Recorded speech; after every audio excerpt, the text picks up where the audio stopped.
কেমন আছো সবাই? আশা করছি প্রত্যেকেই ভালো আছে। পলিটিক্যাল একাডেমি ইউটিউব চ্যানেলে সবাইকে আবারও স্বাগত জানাচ্ছি। এখনো পর্যন্ত তুমি যদি সাবস্ক্রাইব না করে থাকো তাহলে কিন্তু সাবস্ক্রাইবটা করে নাও, কারণ আমরা শুধু এসএলএসটির জন্য নয়, রাষ্ট্রবিজ্ঞানের প্রত্যেকটা পার্ট নিয়ে আমার এই চ্যানেলে আমি আশিস কর এখানে কিন্তু আলোচনা করে থাকি। আমরা এসএলএসটির পার্টগুলো নিয়ে কিন্তু খুব গুরুত্বপূর্ণ যে পার্ট সেগুলোকে নিয়ে কিন্তু আমরা আলোচনা করি। তোমরা অনেকে কমেন্ট করেছো যে স্যার আমাদের বিভিন্ন মনীষীদের উক্তিগুলো দিন, বিভিন্ন পার্টগুলো যেগুলো খুব গুরুত্বপূর্ণ পার্ট সেগুলোকে নিয়ে আলোচনা করুন। অবশ্যই সেগুলো অবশ্যই আসবে, একটু অপেক্ষা করতে হবে। আমি তোমাদের আজকের যে বিষয়টি নিয়ে আলোচনা করব সেটা হচ্ছে সম্মিলিত জাতিপুঞ্জের বিশেষজ্ঞ সংস্থা, অর্থাৎ আমাদের ইউনাইটেড নেশনসের যে বিশেষজ্ঞ সংস্থাগুলি আছে। আমরা মূলত জানি যে স্পেশালাইজড অর্গানাইজেশনগুলো আমাদের কটা আছে, মোট 15টি মূলত ইউএনওর স্পেশালাইজড অর্গানাইজেশন আছে। সেই অর্গানাইজেশনগুলো কিন্তু পরীক্ষাতে বিভিন্ন সময় বিভিন্নভাবে তোমাদেরকে পড়ে থাকে। হয় তাদের প্রতিষ্ঠা সাল দিয়ে দেয়, না হলে তাদেরকে কোথায় অবস্থিত তাদের সদর দপ্তর এটা কিন্তু বারবার করে পড়ে, আর না হলে তাদের ফুল ফর্ম কখনো কখনো তোমাদের পড়ে থাকে। এই তিনটি ভাবে কিন্তু তোমাদের প্রশ্নপত্র এসে থাকে।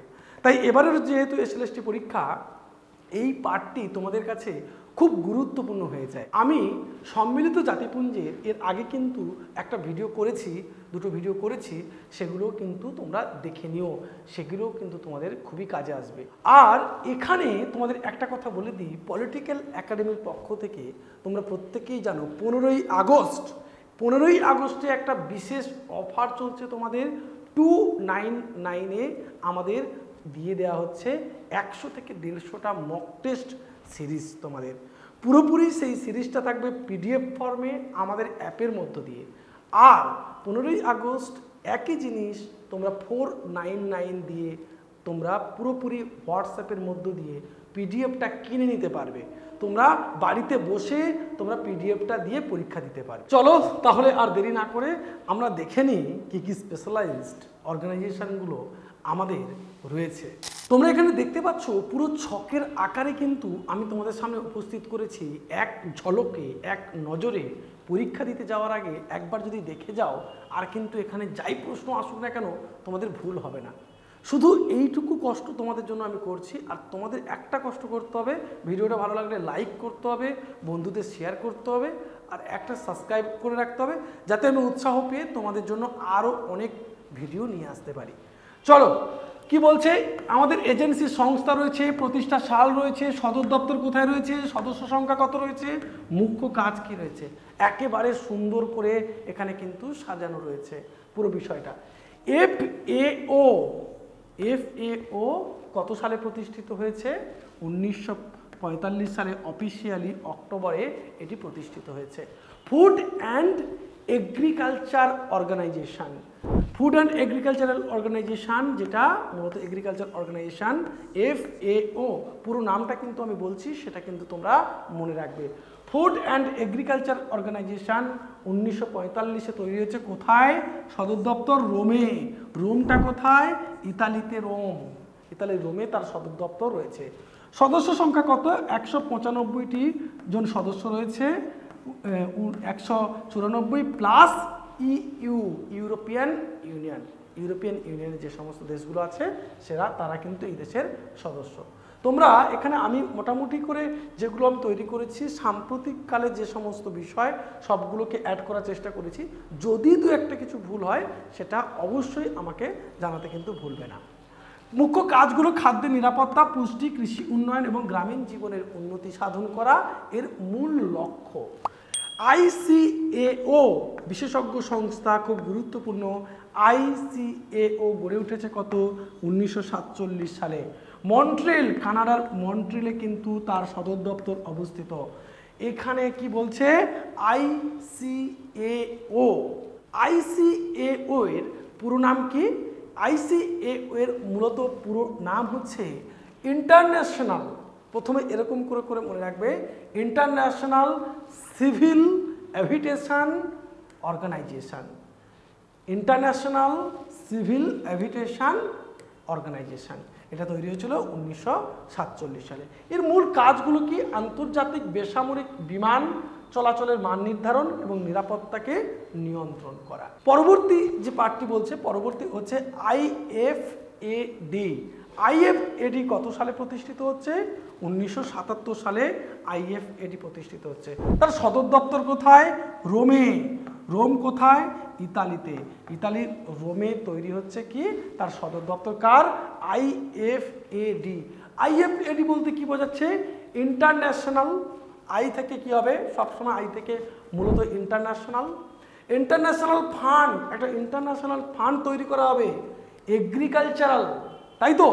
এগ্রিকালচার ডেভেলপমেন্ট, এগ্রিকালচার ডেভেলপমেন্ট অর্থাৎ international fund for agriculture development, এটা তার ফুল ফর্ম। 1977 সালে তৈরি হয়েছিল। এটা মূলত কিসের জন্য তৈরি হয়েছিল? এটা মূলত তৈরি হয়েছিল গ্রামীণ দরিদ্র নিরসন ও কৃষি উন্নয়নে সহায়তা করার জন্য। কৃষি এগ্রিকালচার তার ডেভেলপমেন্টের জন্য মূলত তৈরি হয়েছিল। পরেরটা আমরা দেখতে পাচ্ছি যে আইএলও, আমরা প্রত্যেকেই এটা জানি, তাই তো? আমরা প্রত্যেকেই জানি আইএলওর নামটা কি? International labour organisation. আমরা প্রত্যেকেই জানি শ্রমিক যে সংগঠন আন্তর্জাতিক, এটা তৈরি হয়েছিল 1919 সালে। সদর দপ্তর কোথায়? Geneva.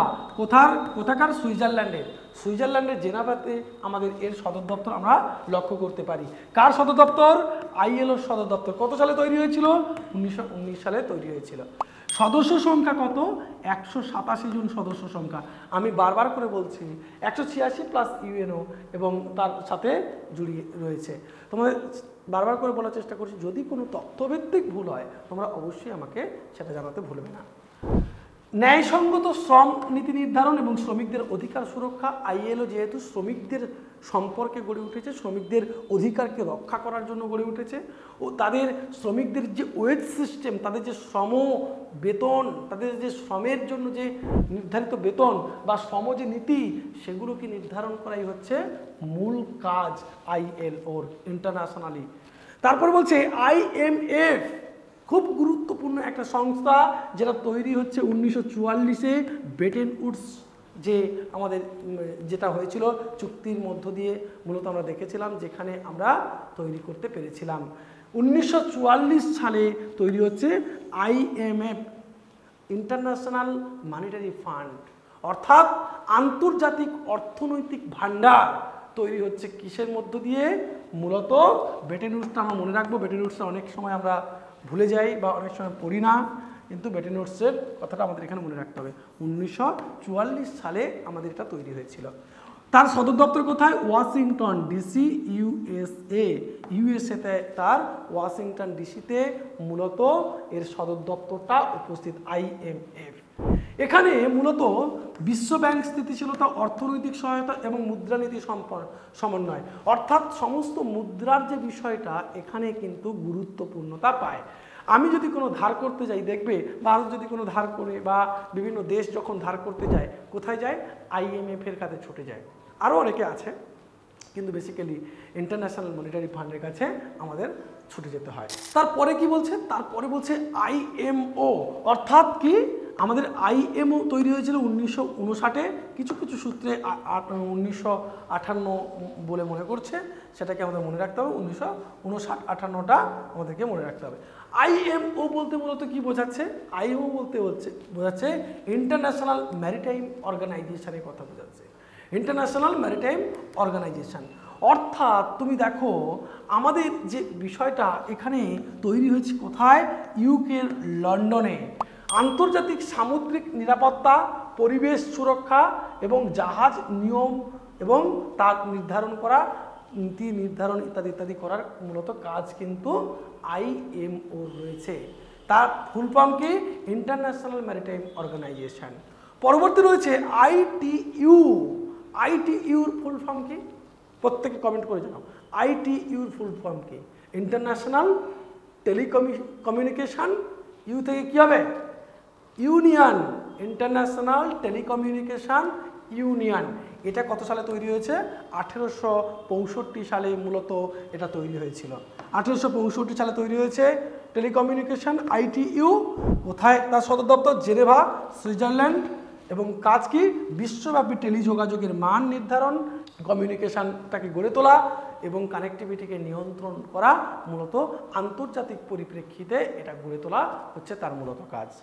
ITU, international telecommunication union. গুরুত্বপূর্ণ আর যেগুলো রয়েছে কি কি রয়েছে বলছে ইউনেস্কো। আমরা প্রত্যেকে জানি এটা ইউনেস্কোর কথা, আমরা প্রত্যেকে জানি 1945 সালে তৈরি হয়েছে, 1945 সালে মূলত। এবং এর সদর দপ্তর কোথায়? ফ্রান্সের প্যারিসের সদর দপ্তর। সদস্য সংখ্যাগুলো দেখে নেবে তোমরা প্রত্যেকে, হ্যাঁ, প্রত্যেকের সদস্য সংখ্যাগুলো গুরুত্বপূর্ণ। শিক্ষা, বিজ্ঞান, সংস্কৃতি, তথ্য ও মিডিয়া উন্নয়ন এবং ওয়ার্ল্ড হেরিটেজ সুরক্ষার জন্য মূলত ইউনেস্কো গঠিত হয়েছে। এই ইউনেস্কোর ফুল ফর্ম কি বলতে পারবে? ইউনেস্কোর ফুল ফর্ম কি? ইউ থেকে কি হবে? ইউ থেকে হচ্ছে UN, ভাগ করে করে বলি, UN, ইউনাইটেড নেশনস, তাই তো? United Nations. ই থেকে এডুকেশনাল, ই থেকে এডুকেশনাল। এস থেকে সায়েন্টিফিক, এস থেকে সায়েন্টিফিক।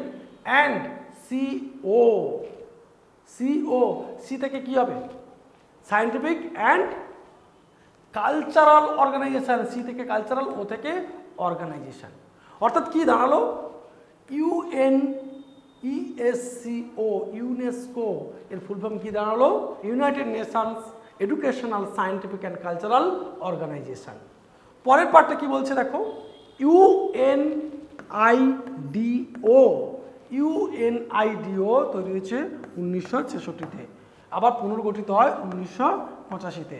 এটার সদর দপ্তর কোথায়? ভিয়েনাতে, অস্ট্রিয়ার ভিয়েনাতে এর সদর দপ্তর। UNIDO এর ফুল ফর্ম কি? United nations industrial development organisation, industrial development organisation. এটা ভিয়েনাতে তার সদর দপ্তর অবস্থিত। বলছে টেকসই এবং সমবন্টনশীল শিল্প উন্নয়ন, মূলত তার নাম শুনেই বুঝতে পারছি শিল্পের উন্নয়নের জন্যই কিন্তু এটা প্রস্তুত করা হয়েছিল। পরীক্ষায় তোমরা ভুলবে, প্রত্যেকটা যদি একবার করে দেখে যাও পরীক্ষায় ঠিক মনে পড়ে যাবে, ভোলার কোনো জায়গা নেই। ভিডিও এবং অডিও যদি দুটোই তোমাদের কাছে থাকে তাহলে ভোলার কি আছে, ভুলবে না। তার জন্য তোমাদেরকে অবশ্যই আমাকে উৎসাহ দিতে হবে। যদি এরকম ভিডিও পেতে চাও অবশ্যই চ্যানেলটিকে সাবস্ক্রাইব করতে হবে। ইউপিইউ তৈরি হয়েছে 1874 সালে। তার সদর দপ্তর কোথায়? তার সদর দপ্তর বের্নে, সুইজারল্যান্ডের। তাহলে এই যে ইউপিইউ এর ফুল ফর্ম কি হচ্ছে? ইউপিইউ এর ফুল ফর্ম কি হচ্ছে? ইউপিইউর ফুল ফর্ম হচ্ছে universal postal union, universal postal union. এটা মূলত আন্তর্জাতিক ডাক পরিষেবা, পোস্টাল ইউনিয়ন বলেছে, ডাক পরিষেবার সমন্বয় এবং তার নীতি নির্ধারণের ব্যাপারে এটা মূলত জড়িত আমরা বলতে পারি। তারপরে হু এর নাম কেনা শুনেছি আমরা, কাউকে ভয় দেখাতে বলি হু, সেই হু নয় কিন্তু, হু ওয়ার্ল্ড হেলথ অর্গানাইজেশন, বিশ্ব স্বাস্থ্য সংস্থা, সেটা আমাদের তৈরি হয়েছে। জেনেভাতে তার সদর দপ্তর রয়েছে, সুইজারল্যান্ডের জেনেভাতে, এটা কিন্তু তোমাদের মনে রাখতে হবে। এবং 194 জন সদস্য রয়েছে। আন্তর্জাতিক স্বাস্থ্য ব্যবস্থাপনা, রোগ প্রতিরোধ, মান নির্ধারণ এবং জরুরি প্রতিক্রিয়া। যখন তোমরা দেখবে করোনা হয়েছিল তখন কিন্তু হু পদক্ষেপ নিয়েছিল। অর্থাৎ আন্তর্জাতিক পরিপ্রেক্ষিত থেকে, আন্তর্জাতিক পরিবেশ থেকে মূলত তাদের কিন্তু একটা কাজ রয়েছে। আন্তর্জাতিক পরিবেশ থেকে, আন্তর্জাতিক দৃষ্টিভঙ্গি থেকে, আন্তর্জাতিক ক্ষেত্রে হু কিন্তু পুরো স্বাস্থ্যবিধি, স্বাস্থ্য নিয়মগুলো কিন্তু তৈরি করে থাকে। একেবারে আমরা কিন্তু আর একেবারে শেষে চলে এসেছি, আর তিনটি আমাদের রয়েছে 15টির মধ্যে। কি কি রয়েছে? প্রথম তুমি লক্ষ্য করো, WIPO তৈরি হচ্ছে কত সালে? 1967 সালে তৈরি হচ্ছে। তার সদর দপ্তর জেনেভাতে, সুইজারল্যান্ডে। বেশিরভাগ ক্ষেত্রে আমরা দেখতে পাচ্ছি তাই। বৌদ্ধিক সম্পত্তি অধিকার সুরক্ষা, পেটেন্ট এবং ট্রেডমার্ক ইত্যাদি এগুলোর ক্ষেত্রে বলছে। WIPOর পুরো নাম হচ্ছে world intellectual property organisation, world intellectual property organisation.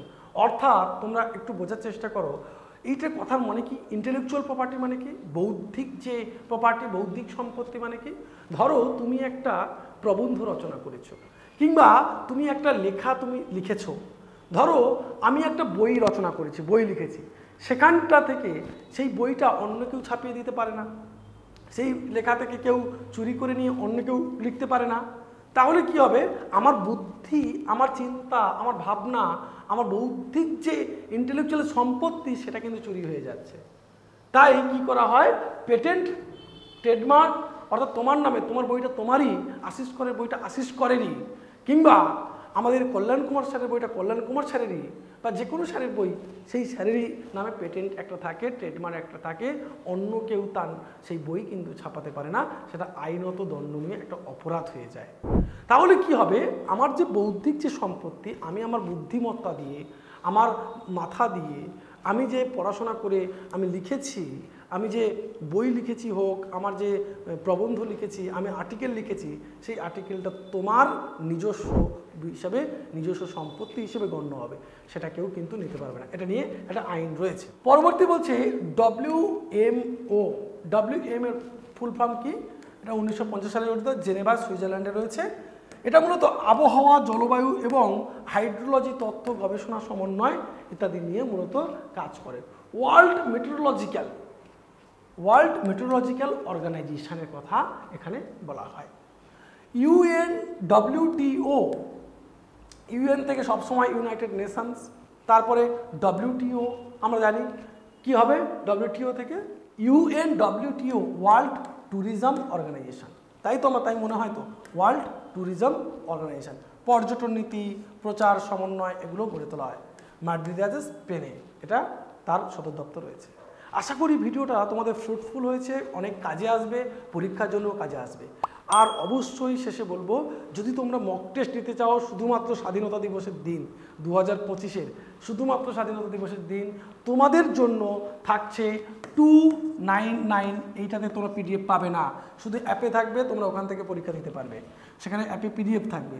499, এটা শুধুমাত্র একদিনের জন্য অফার থাকবে, তোমরা সমস্ত PDF পেয়ে যাবে। কতগুলো পাবে?